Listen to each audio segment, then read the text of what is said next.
Bienvenue, cher élu. Écoute bien ceci. La rareté n'est pas seulement précieuse, elle est dangereuse. Ce n'est pas juste un dicton, c'est une loi dans chaque royaume physique, spirituel et même économique. Dans la nature, les organismes les plus rares finissent soit adorés, soit chassés, soit enfermés dans des vitrines. En fait, les scientifiques estiment que les chances que quelqu'un ait exactement la même séquence d'ADN que toi, le même chemin de vie que toi et la même empreinte spirituelle que toi sont littéralement de 1 sur plus de 7 milliards.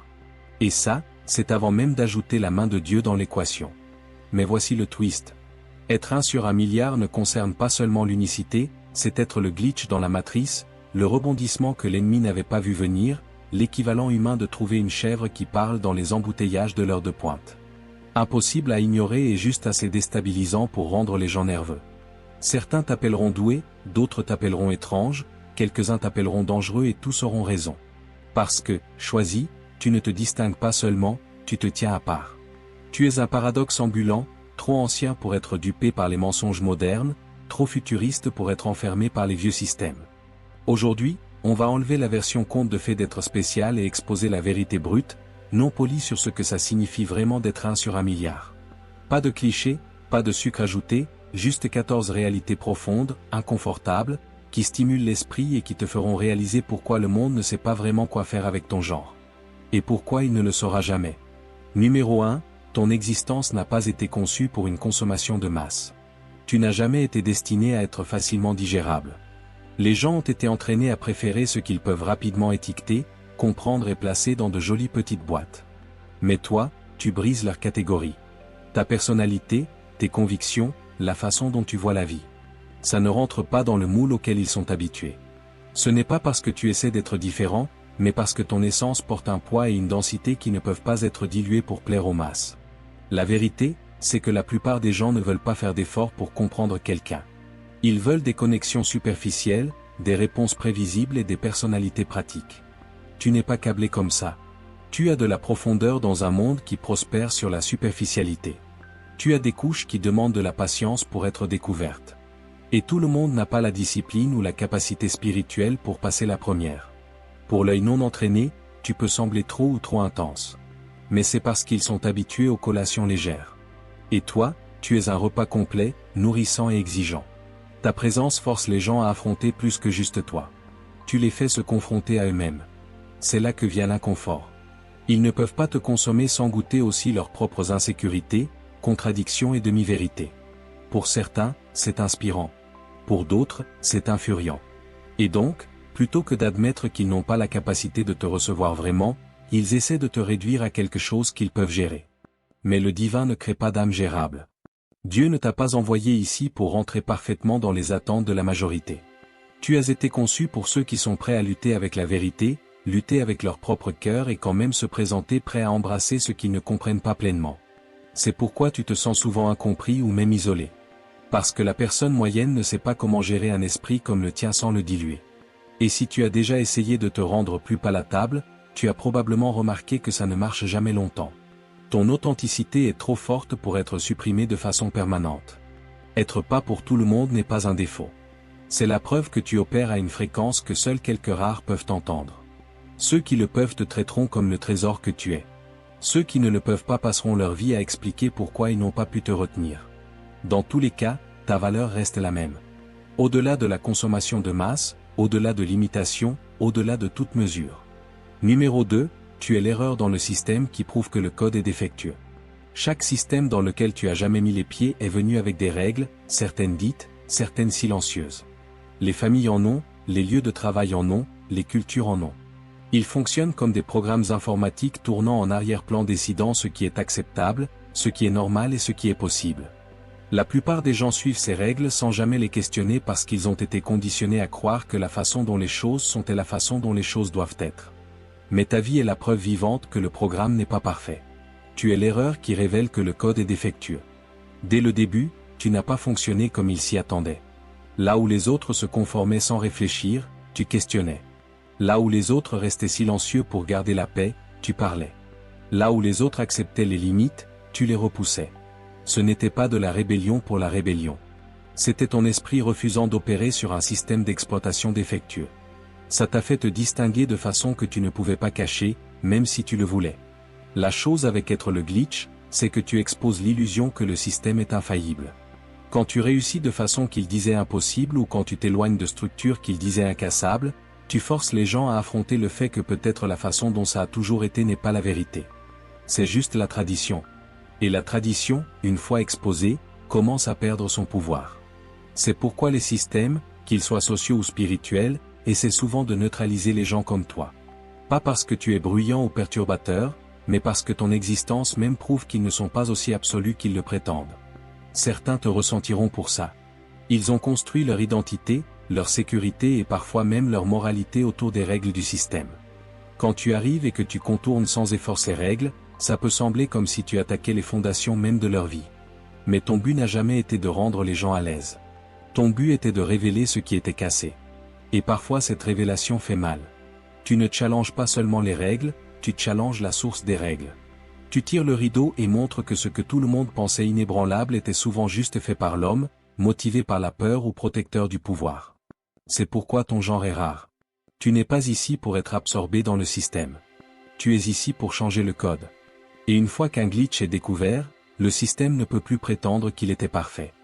Numéro 3, tu portes une atmosphère, pas juste une personnalité. Certaines personnes entrent dans une pièce et se fondent dans le décor. D'autres entrent et changent instantanément l'air sans dire un mot. Tu es de ces derniers. Ce qui t'entoure n'est pas juste de la personnalité ou du charisme. C'est une atmosphère. C'est la combinaison de ton énergie, ton histoire, tes convictions et ton alignement spirituel tout bougeant comme un seul. Ce n'est pas quelque chose que tu performes consciemment, c'est quelque chose que tu portes. Les gens réagissent à toi avant même d'enregistrer consciemment pourquoi. Certains se sentent attirés, d'autres se sentent déstabilisés. Les deux réactions sont parce que l'espace autour de toi porte une fréquence qui soit résonne avec leur vérité, soit perturbe leur confort. Ta présence a une façon de magnifier ce qui est déjà en quelqu'un d'autre. S'ils ont la paix, tu l'amplifies. S'ils ont une culpabilité cachée, tu l'exposes sans essayer. C'est pourquoi tu remarques souvent que les gens se comportent différemment autour de toi, parlent plus doucement, agissent plus gentiment ou deviennent soudainement défensifs. Ton atmosphère est façonnée par les batailles que tu as gagnées, la douleur que tu as endurée et la sagesse que tu as rassemblée. Chaque épreuve a laissé une marque, mais au lieu de l'amertume, ça t'a donné de la profondeur.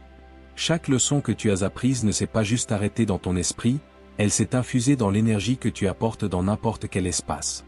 C'est pourquoi même les inconnus te traitent parfois avec un respect inhabituel ou de la suspicion. Ils ne réagissent pas à ton apparence, ton ou même tes mots. Ils réagissent à ce que tu portes. C'est aussi pourquoi les environnements ne peuvent pas te retenir longtemps s'ils ne sont pas alignés avec ton esprit. Quand ton atmosphère est plus forte que celle dans laquelle tu entres, deux choses se passent. L'espace change pour te correspondre ou il te résiste jusqu'à ce que tu partes. Les deux résultats confirment la même vérité. Tu n'es pas neutre. Tu fais pencher la balance dans chaque pièce que tu entres. Et même si certains pourraient essayer d'imiter cet effet, ça ne peut pas être fin. L'atmosphère vient de l'authenticité de traverser des saisons qui t'ont forcé à t'enraciner dans qui tu es. Ça ne peut pas être acheté, enseigné ou emprunté. C'est gagné en vivant pleinement et en refusant de compromettre ton essence. Tu ne participes pas juste à un environnement, tu le redéfinis. C'est pourquoi tu ne peux jamais être juste un autre visage dans la foule. Ta présence est le climat et tout le monde doit s'ajuster à elle. Numéro 4. Ton esprit est une arme non forgée. La plupart des gens sont façonnés tôt dans la vie pour rentrer dans un rôle prédéterminé. On leur apprend comment penser, comment se comporter, comment se limiter pour qu'ils glissent parfaitement dans le fourreau que la société leur tend. Leurs arêtes sont limées.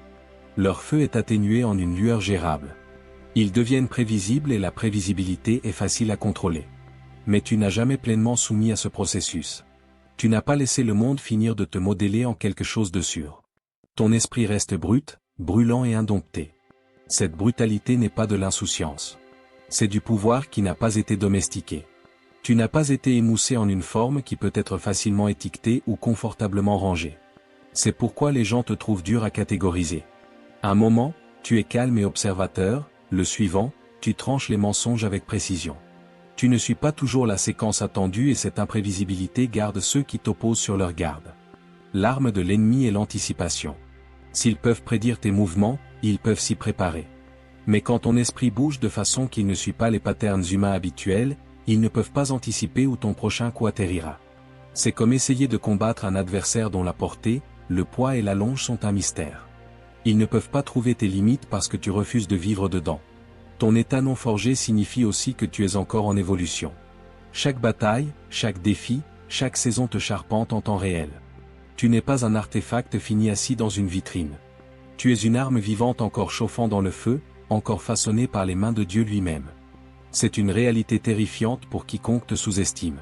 Parce que si tu es déjà aussi efficace maintenant, qu'est-ce que tu seras quand ton potentiel complet sera révélé? C'est pourquoi certains essaient de te pousser dans des définitions prématurées.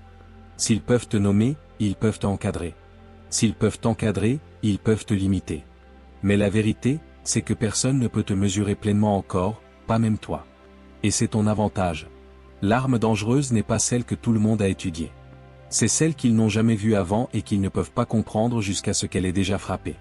Numéro 5. Tu as dépassé la scène avant même qu'ils finissent de la construire. Certaines personnes passent toute leur vie à attendre un moment qu'ils croient les définira. Le grand break, l'opportunité qui les met enfin sous les projecteurs. Ils répètent pour ça, se préparent pour ça et construisent toute leur identité autour de l'idée de se tenir un jour sur cette scène. Mais tu as vu quelque chose qu'ils n'ont pas vu. Tu as reconnu tôt que la scène qu'ils construisaient n'était pas conçue pour quelqu'un comme toi.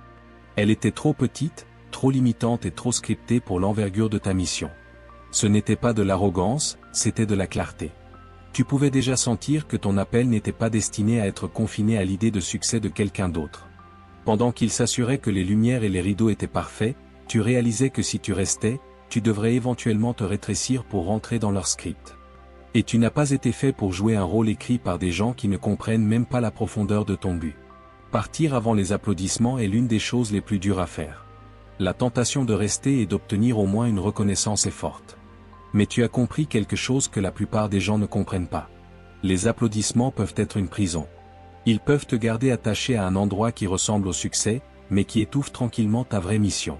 En partant, tu as évité d'être piégé dans une version de toi qui aurait satisfait les autres mais trahi ton appel. Et voici la chose, les gens comprennent rarement quand tu fais ce genre de sortie. Ils appelleront ça de la peur, ils appelleront ça de l'impatience, ils appelleront ça un échec. Mais ce qu'ils ne peuvent pas voir, c'est que tu ne partais pas pour quelque chose de plus petit. Tu partais pour quelque chose qui n'existait pas encore. Tu partais pour construire une plateforme qui pourrait supporter le poids complet de ta voix, ta vision et ton onction. La vérité, c'est que si tu étais resté, tu aurais peut-être été célébré un moment, mais oublié à long terme. En partant, tu t'es positionné pour un impact qui survivra à l'attention de la foule. Tu n'as pas juste sauté leur scène, tu es allé construire ta propre arène. Et quand ton temps viendra, ce ne sera pas à propos des applaudissements, ce sera à propos de l'alignement. Numéro 6, tu as hérité de batailles qui n'ont pas commencé avec toi, mais qui se termineront avec toi. Il y a des luttes dans ta vie qui n'ont rien à voir avec tes choix personnels. Elles n'ont pas commencé dans ta vie et elles n'ont pas origine dans tes erreurs.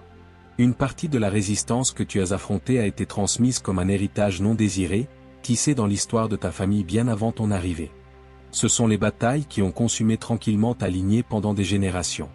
Elles se montrent comme des patterns, des cycles et des malédictions non dites que tout le monde sent mais que peu peuvent nommer. Tu n'as pas choisi ces guerres mais tu as été choisi pour elles. Pas parce que tu es le plus agréable ou le plus volontaire mais parce que tu es celui équipé pour briser ce que les autres ne pouvaient que survivre. Là où les générations passées ont appris à endurer le combat, tu as reçu l'insight pour le démanteler. Ta clarté te permet de voir ce que les autres ne pouvaient pas. La racine du conflit, le vrai ennemi se cachant derrière les distractions et les mensonges qui le gardaient en vie. C'est pourquoi ta vie a semblé plus lourde que la plupart. Tu ne portes pas juste tes propres luttes. Tu portes des missions non résolues de ceux qui sont venus avant toi. Le poids est injuste mais il est purposeful. L'armure que tu as dû développer, la résilience, le discernement, la netteté spirituelle n'était pas juste pour tes batailles personnelles. Elle a été forgée pour que tu puisses terminer celles qui ont drainé silencieusement le potentiel de ta famille pendant des siècles. Et quand tu combats ces batailles, la résistance peut être féroce. L'ennemi sait que si tu gagnes, tu ne libères pas juste toi-même. Tu libères chaque génération après toi. C'est pourquoi la guerre semble plus personnelle, plus implacable et plus épuisante pour toi qu'elle ne l'a jamais semblé pour les autres. Tu es le point tournant, tu es la brèche dans le barrage. Terminer une bataille générationnelle demande plus que de la force.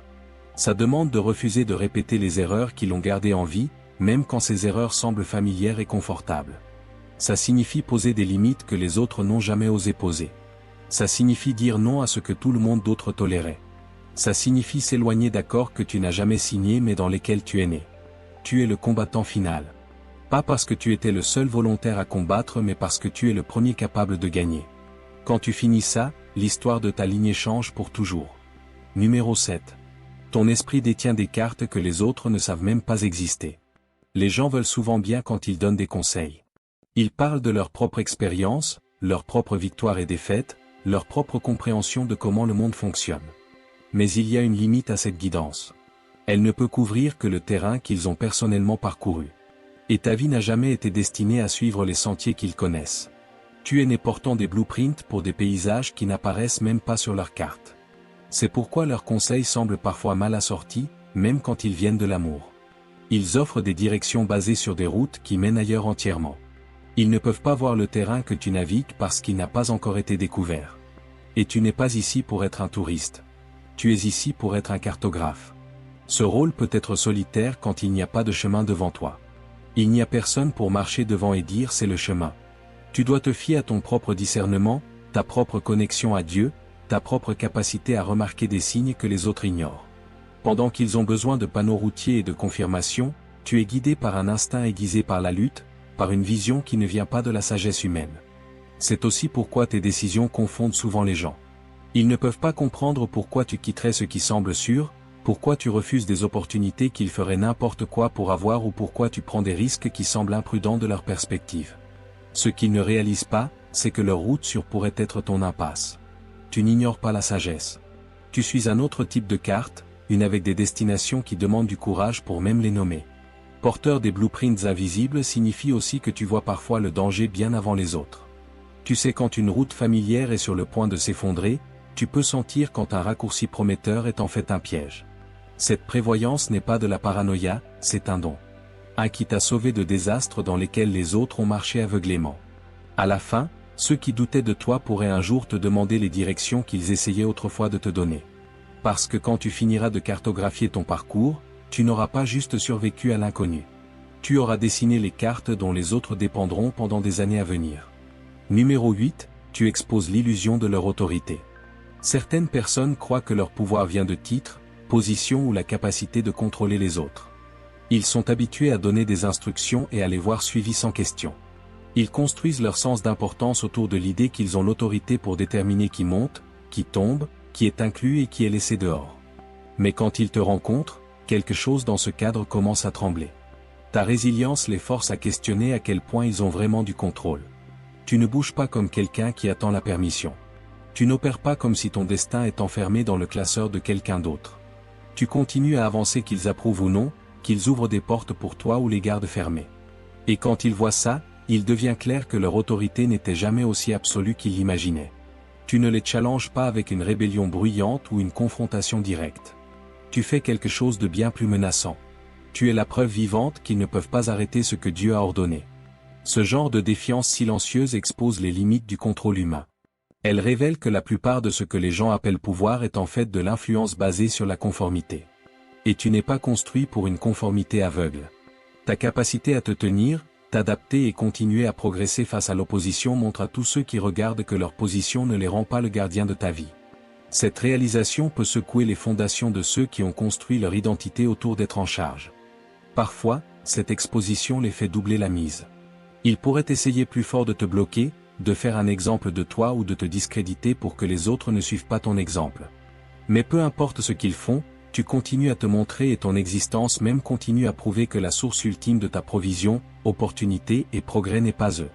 Ce n'est pas à propos de manquer de respect aux gens en position de pouvoir. C'est à propos de refuser de leur donner un rôle dans ta vie qu'ils n'ont jamais été assignés par Dieu. Le moment où ils réalisent que tu accompliras ton but avec ou sans leur tampon d'approbation, l'illusion se brise. Et une fois que cette illusion est partie, tous ceux qui regardent commencent à voir la vérité. L'autorité sans soutien divin n'est qu'un titre. Numéro 9. Tu forces les loyautés cachées à la surface. Tu n'as pas besoin d'accuser qui que ce soit, de commencer une dispute ou de poser des pièges élaborés pour découvrir qui est vraiment dans ton coin. Tout ce que tu as à faire, c'est continuer à être toi-même. Ton authenticité a une façon de faire montrer aux gens leur vraie couleur. Pas en théorie, mais en action. Quand tu vis sans jouer pour la foule, ça perturbe le confort de ceux qui sont loyaux seulement tant que tu rentres dans leurs attentes. Certaines personnes s'attachent à toi pour ce que tu apportes dans leur vie. Accès, sécurité, influence ou même juste le sentiment de contrôle qu'ils obtiennent en étant proches de toi. Tant que tu es pratique pour leurs besoins, leur loyauté semble solide.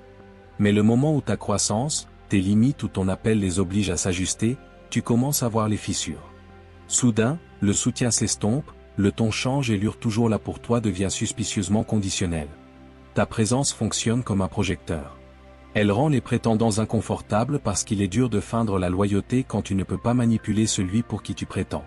Sans que tu essaies, des situations commencent à surgir qui exposent les motifs.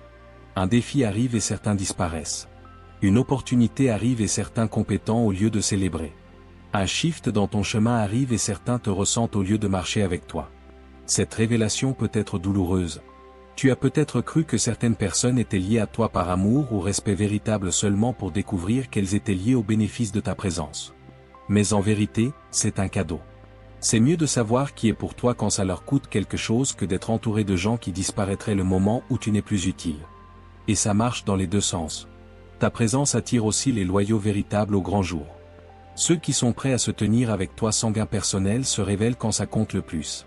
Ces relations peuvent être moins nombreuses, mais elles sont plus fortes, plus profondes et plus durables. En existant simplement dans ta vérité, tu enlèves les déguisements derrière lesquels les autres se cachent. Tu n'as pas besoin de forcer leurs mains. Ta vie fait le travail. Et une fois que tu as vu le vrai niveau de loyauté de quelqu'un, tu ne peux plus jamais être dupé par leurs mots. Numéro 10. Ton absence crée plus de bruit que ta présence. Quand tu es là, les gens s'habituent à la stabilité que tu apportes. Ils commencent à prendre pour acquis la façon dont tu tiens les choses ensemble, la façon dont tu apportes l'équilibre, résous les problèmes, garde la paix ou simplement crée une atmosphère où les choses tournent plus fluides. Tu le fais si naturellement qu'ils arrêtent de remarquer que c'est toi. Ils commencent à croire que l'harmonie qu'ils apprécient est juste comme les choses sont. Mais la vérité devient indéniable le moment où tu recules. Ton absence ne crée pas juste de l'espace. Elle crée un écho. Le vide que tu laisses derrière a une forme qui ne peut être remplie par personne d'autre parce que ce n'était pas juste à propos de ce que tu faisais. C'était à propos de qui tu étais en le faisant. La sagesse non dite, la force silencieuse, l'influence subtile, tout ça disparaît quand tu le fais.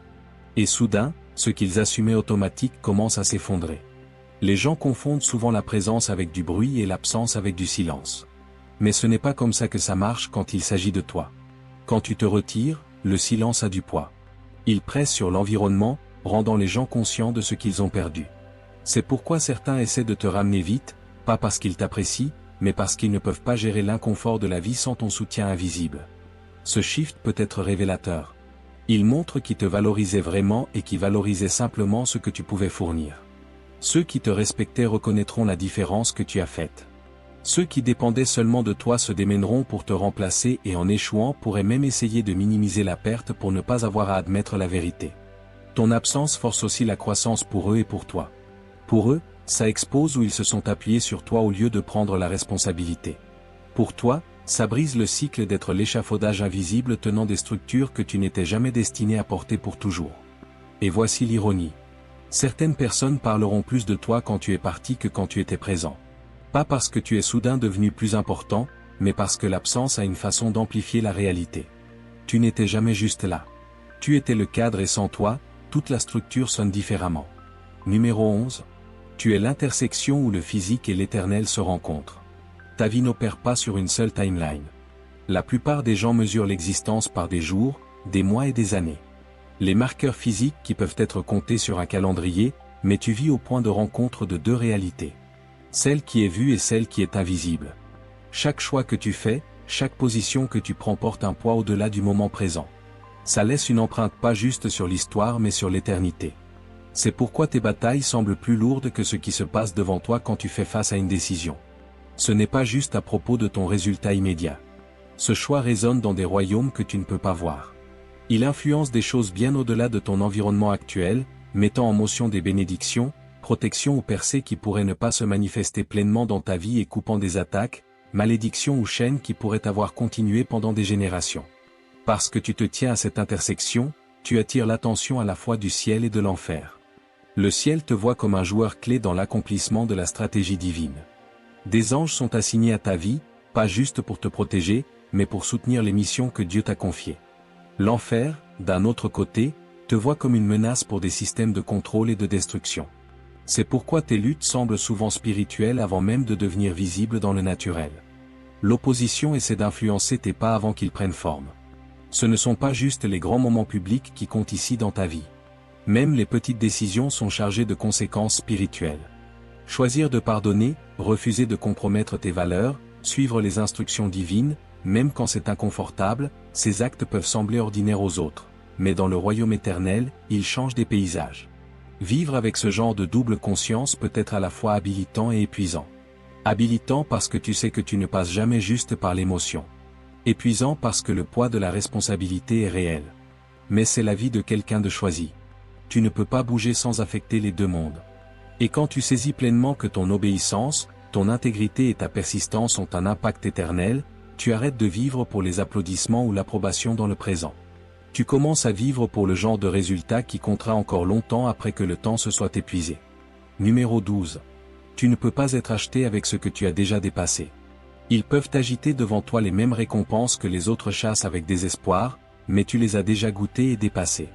Ce qui autrefois semblait attirant semble maintenant petit, superficiel et temporaire. Les choses mêmes pour lesquelles les autres se battent ont perdu leur éclat à tes yeux parce que tu as appris qu'elles ne peuvent pas acheter la paix, restaurer l'intégrité ou accomplir le but profond qui t'anime. C'est pourquoi les tentatives de te manipuler tombent à plat, sans aucun impact durable. Les gens habitués à contrôler les autres avec de l'argent, du statut, de l'approbation ou de l'accès se trouvent frustrés avec toi. Leurs outils ne marchent plus. Tu as déjà tenu ce qu'ils offrent et découvert que ça ne valait pas le poids que ça demandait à ton âme. Ils ne peuvent pas te tenter avec une scène que tu as déjà quittée ou un siège à une table que tu as déjà abandonné. Tes valeurs ont shifté de la survie au legacy. Tu n'es pas intéressé par un confort à court terme si ça vient au coût d'une perte à long terme. Tu comprends que beaucoup d'offres ne sont pas des opportunités. Ce sont des pièges déguisés en récompenses. Elles sont conçues pour te faire compromettre quelque chose d'éternel pour quelque chose de temporaire. Et parce que ta vision s'étend au-delà de la date d'expiration de ces prix, tu ne peux simplement pas être acheté. Ça ne te rend pas juste plus dur à contrôler. Ça te rend impossible à prédire. Quand tu n'es pas drivé par les mêmes incitations que tout le monde, l'ennemi ne peut pas calculer tes mouvements. Tu ne chasses pas les applaudissements. Donc ils ne peuvent pas te faire taire avec le rejet. Tu n'es pas désespéré pour la validation, donc ils ne peuvent pas t'accrocher avec la flatterie. Tu n'es pas fixé sur le gain, donc ils ne peuvent pas te menacer avec la perte. Ce que tu as maintenant est un levier qui ne peut pas être répliqué. La liberté qui vient de ne pas avoir besoin de ce qu'ils pensent que tu as besoin. Et cette liberté est dangereuse pour des systèmes construits sur la peur et le contrôle. Ils ne peuvent acheter que les affamés. Ils ne peuvent pas acheter les comblés. Donc, pendant que les autres se vendent pour des prix qui tourneront un jour en poussière, tu continues à marcher avec tes yeux fixés sur ce qui ne s'efface pas. Tes enjeux sont éternels, ta vision est inébranlable et tes mains sont trop occupées à construire quelque chose de durable pour saisir ce que tu as déjà dépassé. Cette indépendance te place au-dessus des manipulations courantes, te permettant de naviguer librement vers un horizon que peu osent envisager. Numéro 13, tu es une menace parce que tu n'as pas besoin d'une foule pour te confirmer. Tu es dangereux pour les systèmes insécurisés parce que tu opères sans leur monnaie d'approbation. La plupart des gens peuvent être influencés, réduits au silence ou redirigés par la promesse d'applaudissement ou la menace de rejet. Mais tu es déjà tamponné, signé et scellé par Dieu. Donc leur vote ne compte pas. Tu n'as pas attendu qu'un comité certifie ton identité et tu n'as pas besoin d'une foule pour écouer ta valeur. Ça déstabilise ceux qui dépendent du contrôle. Leur pouvoir dépend des gens étant affamés de reconnaissance, désespérés d'appartenance ou craintifs d'exclusion. S'ils peuvent te convaincre que ta valeur vient de leur acceptation, ils peuvent guider tes pas sans lever un doigt. Mais tu as brisé cette chaîne le moment où tu as appris qu'être choisi ne requiert pas d'être célébré. Ta confiance ne vient pas d'être vue. Elle vient de savoir que tu es connu. Cette assurance subtile mais inébranlable te rend immunisé au chantage émotionnel des systèmes basés sur l'approbation. Ils ne peuvent pas t'attirer avec des plateformes ou te menacer avec l'exil parce que ta fondation n'a jamais été construite sur leur scène en premier lieu. Tu as été établi en privé bien avant d'être remarqué en public. L'ironie, c'est que moins tu chasses la reconnaissance, plus ta présence la commande. Les gens qui pensaient pouvoir t'ignorer finissent par te regarder. Les gens qui assumaient pouvoir t'effacer se trouvent à te discuter. Et pourtant, tu n'as pas besoin de leur validation. Pas parce que tu rejettes la communauté, mais parce que tu comprends que ta mission n'est pas soumise à un vote de popularité. Ça te rend imprévisible. Pendant que les autres scannent encore la foule pour des signes d'acceptation, tu es déjà en train de bouger vers la prochaine instruction divine. Tu es plus dur à acheter, plus dur à intimider et impossible à modeler en l'image de quelqu'un d'autre. Ton autorité est autosuffisante parce que sa source est surnaturelle. Dans un monde accro aux likes, followers et consensus public, tu es une perturbation ambulante, quelqu'un qui est libre avant les applaudissements, stable après la critique et inchangé par l'un ou l'autre. Et c'est pourquoi tu es une menace, parce que tu ne peux pas être possédé par la foule dont tu ne dépends pas. Numéro 14. Tu es la prophétie qu'il ne voulait pas voir s'accomplir. Tu es la preuve vivante que certaines prières dans ce monde étaient pour que ton existence soit retardée, déraillée ou détruite avant qu'elle prenne forme.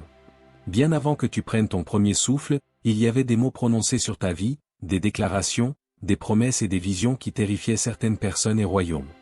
Ils savaient que si tu t'alignais jamais avec la plénitude de qui tu es, leurs plans, influences et contrôles commenceraient à s'effondrer. Et pourtant, te voilà non seulement vivant, mais te rapprochant chaque jour de l'accomplissement exact qu'ils redoutaient. Ton existence perturbe des stratégies entières qui étaient construites sur l'assumption que tu n'atteindrais jamais ce moment. Pour certains, ce n'était pas personnel au début. C'était à propos d'arrêter quiconque à qui cette prophétie pourrait s'appliquer. Mais une fois que tu as commencé à montrer des signes, une fois que tes pas ont commencé à matcher le script ancien écrit sur toi, c'est devenu personnel parce que la prophétie n'était plus abstraite. Elle avait ton visage, ta voix, tes manières. Elle t'avait toi. Ce qu'ils n'ont pas compté, c'est que la prophétie n'est pas alimentée par la permission humaine. Elle ne fonctionne pas au carburant de l'opinion majoritaire et elle n'expire pas quand on s'y oppose.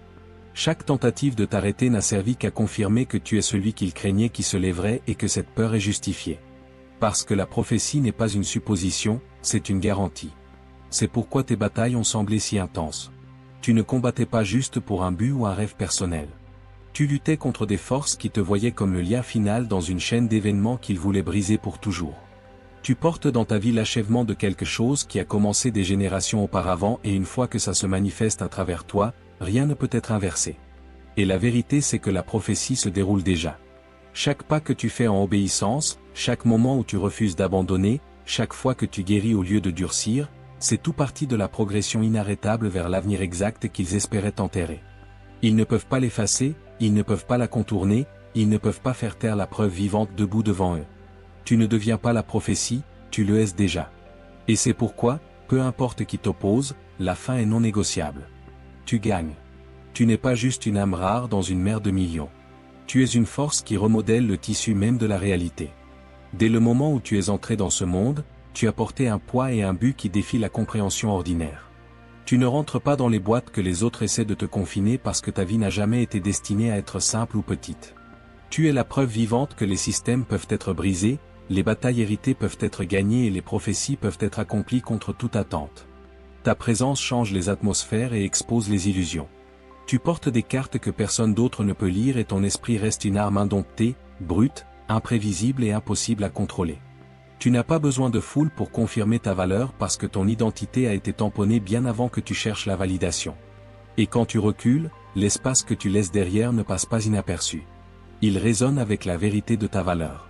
Tu te tiens au carrefour du physique et de l'éternel où chaque choix ondule au-delà de ce que les yeux peuvent voir. Tu n'es pas ici pour des prix fugaces ou des applaudissements temporaires. Tu bouges avec une vision et un but qui survivent à eux-mêmes. Les batailles que tu combats ne sont pas juste les tiennes. Elles appartiennent aux générations avant toi et à celles qui viendront après. Tu es le combattant final, la prophétie venue à la vie et la force inarrêtable que personne n'a jamais pu pleinement prédire ou contenir. C'est la vérité que tu dois posséder. Ton genre est 1 sur 1 milliard. Pas parce que c'est facile ou confortable, mais parce que c'est rare et farouchement puissant. Tu portes un destin qui demande du courage, de la patience et une foi implacable. Donc ne te rétrécis pas pour rentrer dans les attentes du monde. Ne te contente pas des applaudissements de la foule. Continue à marcher ton chemin avec confiance. Sachant que chaque pas que tu fais change d'histoire vue et invisible. Ton histoire n'est pas juste à propos de la survie, c'est à propos de réécrire le futur. Et ce futur commence avec toi. Si ce message a résonné en toi et a allumé quelque chose de profond à l'intérieur, ne le garde pas pour toi. Appuie sur ce bouton s'abonner et rejoins la communauté des choisis marchant ce chemin extraordinaire. Like cette vidéo si tu es prêt à embrasser ton vrai pouvoir et drop un commentaire ci-dessous partageant ta percée ou ce que cette vérité a éveillé en toi.